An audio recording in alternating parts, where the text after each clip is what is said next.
Welcome to Follow Sport TV, a program presented by the Zimbabwe Theatre Academy, where we talk everything theatre in Zimbabwe, in the region, and world over. And today, I'm honored to have also a special guest who has been contributing to the creative and cultural industry in Zimbabwe in so many ways. Welcome to the program, Lady Tshawe. Thank you for having me. So, what's up with Lady Tshawe? What's the name? Where did it come from? Maybe we'll start from there. So Lady Tshawe is a part of my government name, so to say. And I thought being called Nomashawekazi may be a bit too long. And I wanted something catchy, something that embraced who I am and embraced what I stand for as a creative. So Lady Tshawe then came about. I want to preserve the lady nature of who I am. And then Tshawe, meaning royalty. Or if in my name it's Tshawegazi, which means princesses. So I'm from a lineage of royalty, so I wanted to embrace that and honor that. So hence the name. So I think you've already said it all, where it started from. But I will still ask the question to say, when and how do you know that you have got a place or interest in the creatives? So I think the person who discovered it was my father, because he would always take me to his events or his rehearsals. So my dad sings and he does poetry, and he used to be a choir master at universities such as NUST. So he would take me there, seeing him conduct, and he's saying, "Come and sing," you know. He would tag along. He would take me to Amakosi, and I'm watching people perform, and that was my introduction really to the creative world. And even at primary school, he would just say, "Take it on. If you have an interest in music, go for it." So it's really started at a young age, and what I was thrown into first was music before theatre. Before this before theatre took over. So I was thrown into music. I was thrown into playing the piano, playing the marimba. I play the piano. Wow. It's a fun fact. And so going into high school, that's when I think I fell in love with theatre, because I was actually there was a school play, and I was coming in as just a stage manager, as a stage hand, really. We are the actors, but you just be the stage manager. Yeah, no, because it already started, and I was just looking for something to do and to help with the school play. They're like, "Yeah, come through, you know, come and do behind the scenes." And there was a day when one of the actors went there, and they're like, "Can you come read the lines?" I was like, "Sure thing," because I'm feeling in. And like everyone's story, then the rest is history. So I ended up taking that character, and we were doing a Christmas story, and I was playing Mrs. Cratchit. And my first time in the theatre was actually here in Blair Theatre with that play, and it was quite interesting. That's when I fell in love with theatre. That's when I fell in love with storytelling, embracing a different character, and yeah, the rest is history. And here we are. And here we are. I like, you know, how you have also exposed the support that you got from a very early age. Yeah. And looking at the kind of work you're doing now, it's quite diverse, you know. I cannot pin you only on theatre. I'll call you a performance artist, because you tap into other things. But what can be one of your professional products that you say, this was kind of my entry into the professional scene? I mean, you've already been groomed, you know, by the support of your father, you know, high school. But if you recall, is there anything that you like, I think this kind of did? So it was at university. So when I went to university, I studied drama and music. And within the drama department, besides doing your tutorials and your coursework, you're allowed to go and audition for different plays that either third years or master students were directing, or even the HODs were directing. And the one production that I really do feel gave me that professional step, still at school, was Moruntudun, which was directed by Andrew Buckland, who at that time was one of our lecturers. And I was actually an assistant stage manager. So with theatre, I've always thought, I'm gonna be behind the scenes, you know. So that was the one production that gave me the professional understanding of what this theater industry is all about. And then if I'm to come home, the first professional theater production I was a part of was The Really Stupid Things Men Say by Mgcininyoni, and that took me to Haifa. So yeah, I was like, thank you. Thank you. So that was my first production and back home, and it was, you know, a one-man play, and I went to Haifa. So it was quite cool. Yeah. So I think you have kind of experienced, you have an understanding of the theater ecosystem in Zimbabwe. Right. What are some of the things that you think as a sector or as a people who are within the creative and culture industry should be able to work towards in building or developing? As you're saying, the things that have passed, they've passed. Yeah. But, you know, starting from here, you're a new crop of, you know, theater makers, creators. What is some of the recommendations that you probably give to the practitioners or anyone who wants to support theater?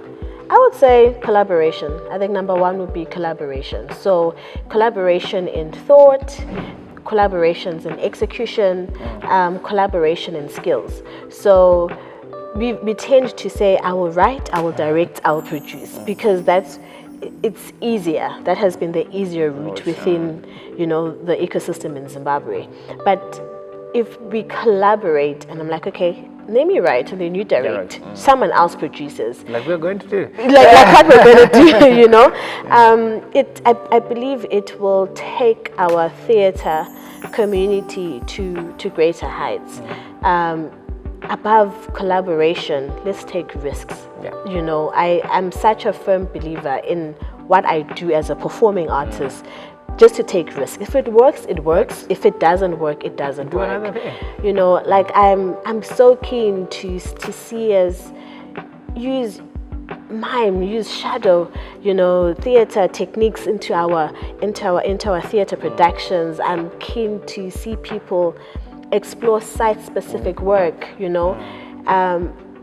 Yes, I love theater, and I would love to come to a theater to watch a theater production.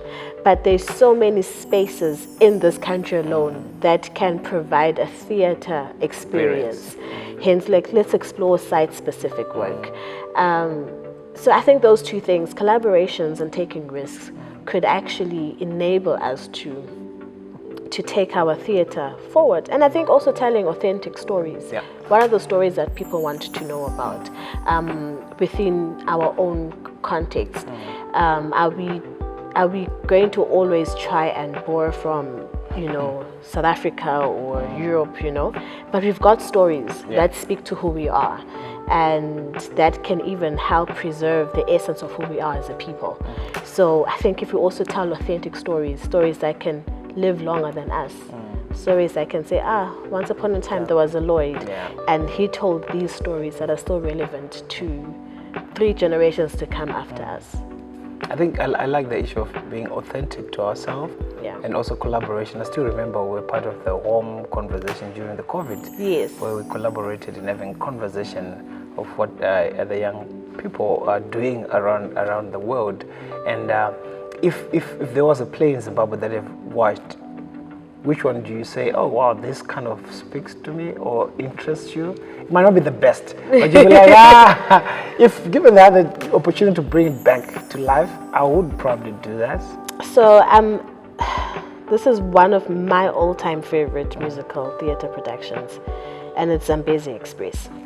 What's that? I did. And I remember Zambezi Express watching it. I was such a fan. Watched it here in Bulawayo when it was just fresh from the Europe tour, and I followed it to Harare. It came to Haifa, and then it also had another 7-day stint at Reps Theatre outside of Haifa, and I followed it. Like, I literally said, I'm getting onto a bus, I'm going to watch it every night, because that's how much I enjoyed it. And I actually became a part of Zambezi Express.